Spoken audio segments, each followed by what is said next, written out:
آپ لوگ school colleges اور مدرسہ کے اساتذہ ہیں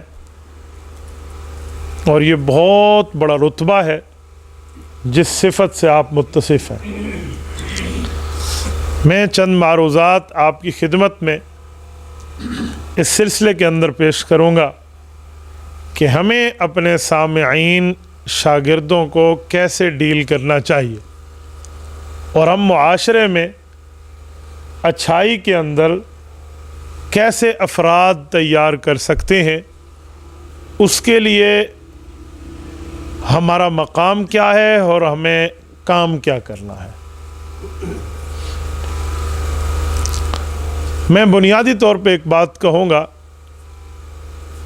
کہ معلم کے الفاظ تو 4 ہیں، یہ 4 لفظوں کا لفظ ہے معلم، استاذ، لیکن یہ اپنے اندر پورے معاشرے کے سمجھانے کی باغ ڈور کی صلاحیت رکھتا ہے۔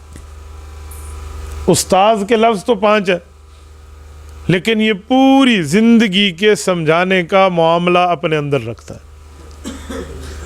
اور استاذ، معلم، مدرس، ٹیچر، پروفیسر، ٹیوٹر، کچھ بھی کہہ دیں، یہ وہ رتبہ ہے جس رتبے پر رسالت مآب علیہ الصلوۃ والسلام نے اپنے آپ کو امت کے سامنے پیش فرمایا۔ رسول اللہ صلی اللہ علیہ وسلم بحیثیت ایک معلم دنیا میں تشریف لائے ہیں، اور صرف تعلیم نہیں بلکہ تعلیم دلانے کی بھی رسول اللہ نے ترغیب دی ہے۔